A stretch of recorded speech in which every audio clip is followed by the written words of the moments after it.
começando mais um vídeo nesse canal e o vídeo de hoje eu venho trazendo para vocês aqui algumas indicações de leituras para refletir. Leituras que fazem a gente pensar sobre diferentes assuntos, sobre diferentes temas, que vou falar para vocês quais temas aqui nos propicia assim a gente fazer aquela reflexão. E bem, eu espero muito que vocês gostem dessas indicações, porque olha, vou ser sincera para vocês, a maioria dos livros que eu leio, principalmente católicos, eles estimulam uma certa reflexão. Mas eu tive que ter um certo esforço para pensar mesmo em livros num todo, no geral, além dos católicos, que também propiciam essa reflexão, tá? Então, assim, eu separei algumas indicações muito boas que eu acho que vocês vão gostar, mas não tem como ter certeza absoluta que vão, né? Enfim, nunca tenho certeza absoluta que vão gostar, mas espero muito que gostem. Vamos lá para as indicações.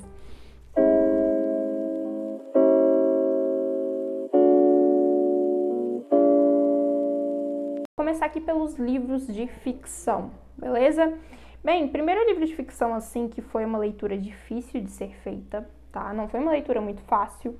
Você pode estar acompanhando como que foi o processo da leitura através do blog de leitura que eu fiz. Tá aparecendo aí nos cards da Divina Comédia, porque é sobre esse livro que eu tô falando. Tô falando sobre a Divina Comédia. É uma leitura que me fez refletir.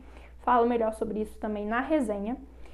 Mas, em que sentido que nos faz refletir? Nos faz refletir sobre, principalmente, a forma como Dante narra as coisas, nesse modo dantiano de narrar as coisas aqui, no inferno, purgatório, paraíso, enfim. Nós podemos perceber como que Dante consegue, através da poesia, narrar fatos pesados, narrar realidades difíceis e nos fazer ter nos fazer, de certa forma, mergulhar nisso. Tá? Eu não sei muito bem explicar pra vocês ao certo como assim, Maria Eduarda, não entendi o que você quis dizer, mas assim, Dante, ele tem uma forma de narrar, através da sua estrutura poética, realidades difíceis de serem imaginadas. Muitas vezes a gente tem dificuldade, por exemplo, de fazer uma meditação sobre os novíssimos. Muitas vezes a gente tem uma dificuldade de pensar sobre o inferno, de fazer uma meditação sobre o inferno.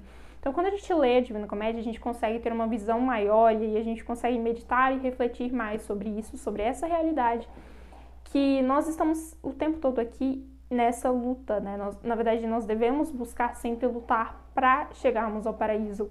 Isso não é uma tarefa fácil, ninguém falou que seria fácil, e ao mesmo tempo é necessário que a gente reflita sobre as outras realidades, caso a gente não consiga chegar lá, como o inferno, não é? E o purgatório, no sentido, o purgatório leva ao paraíso, mas no sentido aí dessa necessidade de purificação, e sobre também como as penas do purgatório também são bem duras, embora tenham o objetivo ali de purificar, seja diferente do inferno, que tem como objetivo penalizar, né? Mas eu acho que é uma leitura que vale super a pena, principalmente para os cristãos católicos, porque nos ajuda muito a refletir sobre isso. A Divina Comédia não é uma leitura muito fácil de se fazer, tá? Isso é verdade mesmo. Foi uma realidade difícil de ser, foi uma leitura difícil de ser concluída por mim, mas eu acho que super vale a pena o esforço, porque depois o final em especial é algo fantástico. Eu acho que o final é, assim, sensacional. Chega a fazer a gente... Nossa, a gente reflete muito sobre, depois que termina a Divina Comédia, e o final é muito bom, muito mesmo. Várias referências, muitas coisas interessantes que a gente colocou aqui, é realmente uma leitura difícil, mas muito boa. Outro livro que eu li, acho que eu considero aqui uma leitura muito boa para reflexão, e eu tô achando que eu tô esquecendo de algum livro.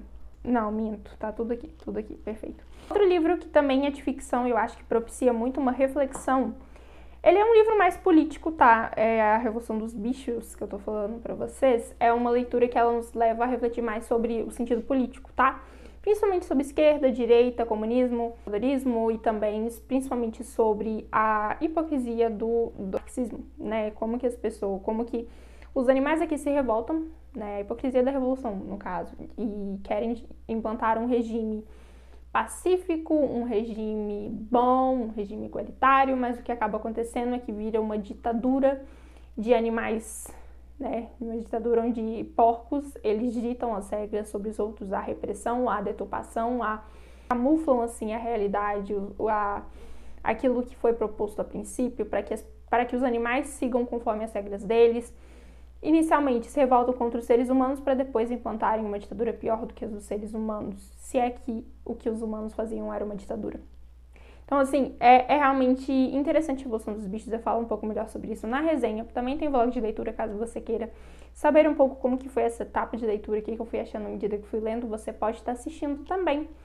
E bem, gente, eu super recomendo a leitura da Evolução dos Bichos, porque, embora George Orwell ele seja socialista, eu acho muito interessante e engraçado, na verdade, o fato de que ele já estava decepcionado com a Revolução, com o socialismo, mas mesmo assim ele escreveu e acho que ele manteve sua posição, isso eu não consigo, acho que ele tinha uma visão utópica do marxismo e isso não é interessante não, mas, sendo assim, é interessante a forma como ele narra os fatos aqui, porque ele fala mal do movimento que ele mesmo apoiava, né? E aí, ao mesmo tempo, ele usa de uma fábula, de uma sátira, para poder estar falando ali, mas é muito às claras, proporciona muitas reflexões, tá? Ao longo da leitura, eu fiz algumas anotações, algumas analogias, porque dá para fazer analogias com a realidade, Revolução Russa, principalmente. Então, assim, é algo que eu acho interessante, uma leitura muito boa de ser feita. Bem, próximo livro aqui, esse aqui, gente, eu acho que ele é fixo. Vou deixar ele fixo já em todos os vídeos, eu venho indicando. Se você não adquiriu esse livro aqui e você me assiste há um bom tempo, eu não sei. Eu acho que você tá perdendo seu tempo, tá? Porque, assim, você deveria adquirir esse livro. Eu sempre indico todo vídeo. É um dos meus favoritos da espiritualidade, que é o Combate Espiritual. Eu acho que é uma das melhores leituras que eu fiz esse ano também, porque o Combate Espiritual, ele vem trazendo de forma simples um assunto que não é tão simples assim, sabe? Eu acho que a forma como é narrado os fatos, eu acho que a forma como é narrado pelo Lorenzo Scupoli é muito boa, sabe? Eu acho que a forma como ele fala aqui das coisas terrestres e ao mesmo tempo das coisas celestiais, a forma como ele lida com temas um pouco mais difíceis, né? Porque muitas vezes a gente não sabe, principalmente no início da conversão, como combater vícios, como conquistar virtudes, como superar-nos a cada dia, como nos converter mais, porque a verdadeira luta, o verdadeiro combate é contra nós mesmos. E é sobre isso que Lorenzo Scupoli vem falando aqui e é muito boa. É uma leitura muito boa, pretendo fazer releitura, super recomendo também que você leia e que você aproveite, tá? O link desse livro para você estar adquirindo na descrição, caso você queira adquirir. Próximo livro, e esse aqui, ele propicia muitas reflexões também, e principalmente para mim, eu vejo que eu tenho muita coisa que mudar aqui para eu ser verdadeiramente ir vivendo a modéstia, sabe? Eu acho que a modéstia é algo que não é uma virtude tão fácil de ser vivida, porque ela não envolve apenas as atitudes, o vestir, né? Ela envolve nossas atitudes num todo. Então, assim, embora haja pontos aqui, como, por exemplo, das regras de vestimenta e tudo mais, que deve estar centímetros tal, abaixo deve estar centímetro tal. São algumas coisinhas, uns pontos aqui que a gente tem que realmente fazer uma certa, não filtragem, porque o livro é muito bom num todo, mas a gente tem que saber ter uma temperança com relação a isso, né, centímetros e tal, que aqui às vezes vem falando, e outros pontos também, mas num todo, a Seleta de Textos sobre Modéstia é um dos melhores livros que falam assim, ou o melhor livro que fala sobre essa virtude, né, a virtude da modéstia, relacionada ao pudor, que é uma virtude interior, né, o pudor é algo mais interior e a modéstia é com relação às nossas atitudes, né? Então eu acho muito importante que a gente busque a modéstia, tanto os homens quanto as mulheres, e principalmente as mulheres que me assistem, eu recomendo que vocês adquiram e leiam a Seleta de Textos. É um livro que ele não é tão simples, principalmente se você não entende, se você não tá com o coração aberto a mudar, tá? Se você não tá, você vai com certeza achar esse livro aqui muito radical, mas ele não é, tá? Então, assim, eu acho que, na verdade, o que a gente precisa ter é uma temperança, de fato, com relação, mas, num todo, eu acho muito belo, sabe? Eu pretendo fazer uma releitura sobre modéstia, vi aqui e refletir sobre pontos que preciso mudar até hoje na minha vida, nas minhas atitudes, nas minhas ações, e ao longo do tempo, à medida que a gente vai lendo e vai exercendo e vai buscando exercer, aos poucos a gente vai lutando, né, gente? É sempre uma luta, a gente não vai mudar da noite pro dia, mas quando a gente vai lutando e a gente não desiste, eu acho que é mais fácil, né? A coisa vai fluindo melhor, à medida que a gente vai lutando para conquistar aquela virtude. É algo que fala no combate espiritual, inclusive. Não é da noite pro dia que você vai, né? Da noite pro dia você vai ser a pessoa mais paciente do mundo. Não, a gente vai lutando contra a ira no dia a dia, porque às vezes a gente fica irado mesmo. Então é algo que a gente vai lutando, é algo que a gente vai combatendo, porque a gente possa de fato adquirir a virtude diante das tentações.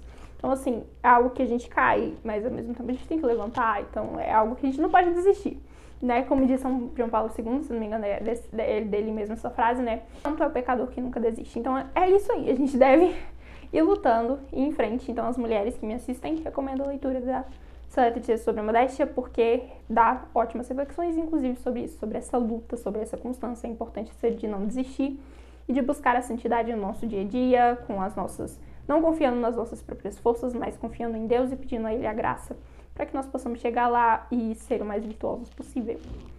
E bem, por último, o livro que também propicia muitas reflexões é esse aqui, que vocês só encontram à venda na estante virtual, mas é Love Jerry, o cardeal que enfrentou os traficantes de escravos. É um livro muito fininho, mas que propicia muitas reflexões sobre a escravidão e principalmente sobre as missões, tá? Como que foi difícil as missões na África, como que foi a luta do cardeal de Love Jerry para que houvesse essas missões lá. Então, essas missões são o que são hoje. Grande parte se deve a Love Jerry, tá? Love Jerry, não sei. Eu acho muito interessante isso aqui, vem falando sobre as missões, sobre como tudo começou e como houve essa necessidade, né? A igreja tem uma posição mais de luta contra a escravidão mesmo, principalmente na figura do cardeal. Tem alguns pontos aqui desse livro que a gente tem que dar uma certa filtrada mesmo, sabe? Principalmente quando se trata do progressismo, aqui vem falando um pouco, tem algumas ideias bem referentes assim ao progressismo, que não é interessante, mas num todo é um livro muito bom. Então, assim, eu acho que é realmente uma leitura que eu gostei de fazer por conta dessa reflexão sobre a escravidão, sobre a importância da igualdade racial, mas ao mesmo tempo numa visão espiritual da coisa, tá? Não puramente natural, mas uma visão espiritual, com todos tendo o direito de receber ali as Sagradas Escrituras, de receber o Evangelho, se quiserem serem batizados todos ali com essa oportunidade de serem evangelizados, né? Essa é a importância das missões e essa foi a importância da missão também por lá, além de uma ajuda humana, uma ajuda espiritual, né? Então acho que isso é um ponto interessante a ser notado e refletido através desse livro aqui. Bom, gente, então é isso. Essas são algumas leituras para reflexão. Eu acho assim que quando a gente vai refletindo, o combate espiritual propicia muito essa reflexão de como a gente pode vencer vícios, como a gente pode mudar a cada dia, como a gente pode abandonar pecados mortais e ao longo do tempo ir lutando contra os nossos pecados veniais e como que a gente pode, através dos outros livros também, ficar refletindo sobre outros assuntos, outros aspectos. Se você tem algum livro, você conhece algum livro muito bom, de ficção, não ficção, enfim, que você refletiu sobre algum assunto, que foi um livro assim, que você lembra e você fala, nossa, eu como realmente tirei boas reflexões a partir desse livro, deixa embaixo nos comentários, eu vou gostar muito de ver, o pessoal também vai gostar de mais indicações. Basicamente é isso. Se você gostou do vídeo, não se esqueça, por favor, de deixar o seu like, se inscrever no canal, de me seguir lá no Instagram. A gente tá rumo aos 1000 inscritos aqui no YouTube, se Deus quiser, vamos chegar logo. Então, vamos lá, gente. Vamos, força, garra, fé. Muito que tenham gostado, um grande beijo, até o próximo vídeo.